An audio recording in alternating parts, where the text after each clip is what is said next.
अब हमारे साथ में परम जनता पार्टी बैठे हैं जो गोरखा की सभा के अध्यक्ष हैं, और अब हम इनसे जानते हैं कि रजत जयंती के अवसर पर क्या इनका जो है नज़रिया है कि कितना विकास हमारे प्रदेश का, हमारे इस जिले का रजत जयंती के अवसर पर हो पाएंगे।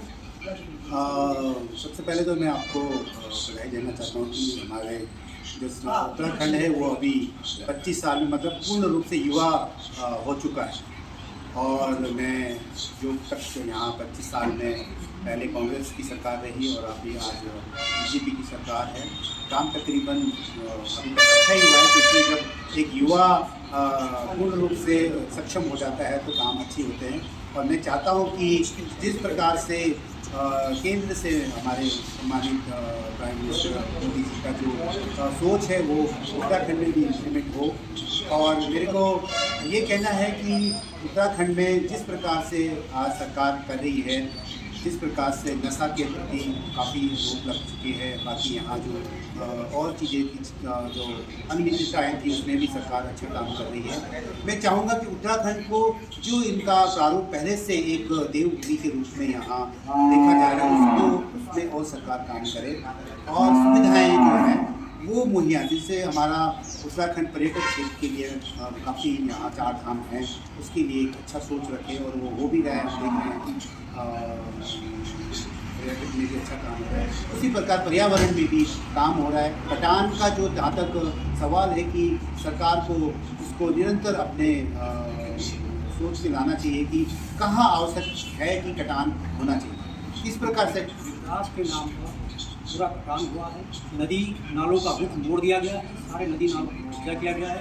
25 सालों में जो विकास हुआ है तो सिर्फ नेताओं का विकास हुआ है, और जो विकास हुआ है तो शराब माफियाओं का विकास हुआ है, विकास हुआ है तो सिर्फ खनन माफियाओं का विकास हुआ है। लेकिन आम जनता आज भी विकास से वंचित है। जो आंदोलनकारियों ने सपने देखे थे आज वो भी वहीं के वहीं हैं। तो आप बताइए कि क्या आपको लगता है कि आंदोलनकारियों के सपने। मैं ये कहना चाहूँगा कि जब उत्तराखंड राज्य बना था तो ये बेसिकली उत्तराखंड के डेवलपमेंट के लिए ही ये सरकार यहाँ मतलब जो उत्तर प्रदेश से अलग हुआ उत्तराखंड, ये यहाँ बेहतरीन के लिए था, क्योंकि उस समय उत्तर प्रदेश की सरकार थी काफ़ी दूर लखनऊ में बैठी थी, तो उत्तराखंड का जो एक भौगोलिक रूप से और जो सोच थी वो नहीं हो पा रहा था।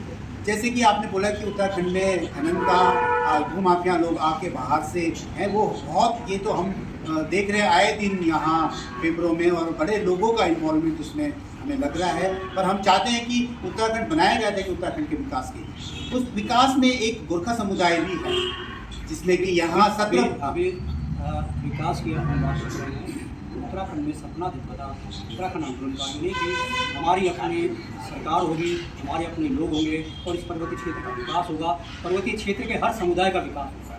मैं बात करता हूँ विशेषकर आप यहाँ आया हूँ तो गोरखा समुदाय की बात करते हैं। गोरखा समुदाय का कितना विकास हो पाया, उनको कितनी भागीदारी सत्ता के लिए सरकार की तरफ से दी गई है, कितने टिकट आपको जो है विधानसभा के लिए और लोकसभा के लिए गोरखा समुदाय से दिया गया है, इसके बारे में आप। जहाँ तक मैं कांग्रेस सरकार की बात पुरानी जो हो चुकी है, वो उस समय हमारे कुछ राज्य मंत्री का बारे में उन्होंने सोचा था।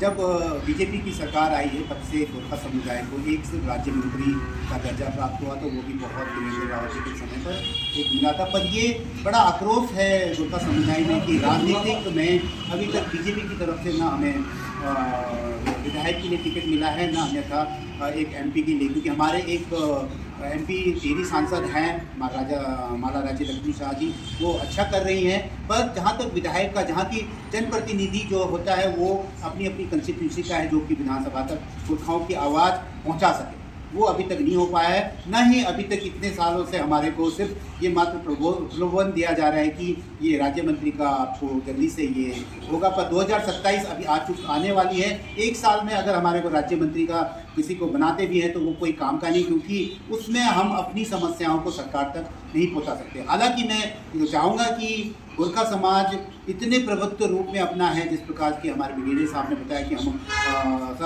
80% हम लोग यहाँ फौज से बिलोंग करते हैं, पर अभी वो धरातल नहीं आया है कि जिसमें कि हम राजनीति में आगे आ सकें। और सरकार अगर हमारे को, जो हाल की सरकार है, अगर जब तक हमारे नुमाइंदे विधानसभा में नहीं जाएंगे कि जो हमारी मूलभूत सुविधाएं, हमारी जो समस्याएं हैं वो नहीं हो पाएगी। उत्तराखंड में जिस प्रकार से और समुदाय को समान रूप से मूल निवास का दर्जा दिया जा रहा है, गोरखाली को भी उसका मिलना चाहिए। और जो आरक्षण जो एक समान कर दिया है कि सब लोग स्थायी निवासी हैं, मूल निवास का किसी को प्रमाण पत्र नहीं है। दूसरी जो हमारे यहाँ पर सरकार अभी कर रही है विकास के नाम पर, तो गोरखा समुदाय को अभी जितना मिलना था उतना नहीं मिल पाया। आप लोग इस समय जो आबादी आप लोगों की कितनी है इसके बारे में आप बताएं। जिस प्रकार से ये पूरे प्रदेश भर में गोरखा समुदाय, ये जो हमारी गोरखाली सुधार सभा है 1938 की संस्था है, और हमारे आकलन से यहाँ उत्तराखंड में तकरीबन भी 14.5 लाख के करीब वहाँ 0% हमारे गोरखाओं की वहाँ एंट्री है। ये क्यों इस तरह की हो रही है? क्या हम 17% जो हमारे को ओबीसी के लिए हम लोग यहाँ जाने जाते हैं? अभी तक आप अपना रिकॉर्ड उठा के देखें, सरकार अपना रिकॉर्ड उठाए, हमारे गोरखाओं को उस तरह की जो सहूलियत और नौकरी नहीं मिली। हम बात करते हैं उत्तराखंड प्रदेश में। अब गोरखा समुदाय को हट के अगर हम बात करें तो पूरे प्रदेश में विकास का क्या अनुभव आप देखते हैं? और दूसरा, देहरादून शहर की हम अगर बात कर रहे हैं, यहाँ पर जो स्थिति जाम की है, तो यहाँ पर जो है कि सारी व्यवस्थाएं अच्छी तरह से और अच्छे ढंग से यहाँ सुचारू रूप से होंगी। आज हम देख रहे हैं कि अगर हम लोगों को किसी भी अपने गांव से अगर देहरादून शहर में आना है, तो हमको तकरीबन भी 1 से 1.5 घंटा मान के चलना था कि जाम की स्थिति इतनी है। और वो क्या हो सकता है कि यहाँ अनवांटेड लोग आके बस चुके हैं, और ये चीज़ सरकार की निहायत की ज़रूरत है कि प्रशासन इसमें कंट्रोल करे। यातायात के जो साधन है, या यहाँ सरकार इस तरह के रूल रहे हैं कि यहाँ जो बाहरी भरकम जो गाड़ियाँ चलती हैं उनको रात के समय एंट्री दिया जाए। और जब स्कूल की जो यहाँ छुट्टियाँ होती हैं, उसको देखा होगा कि चारों तरफ से एक पैक्ड जैम की स्थिति अभी भी है। सरकार इसमें कार्य कर रही है, मैं देखता हूँ कि प्रशासन भी उसमें लगा हुआ है, और मैं भविष्य में सरकार से यही आशा रखता हूँ कि खासकर जो हमारी जाम की स्थिति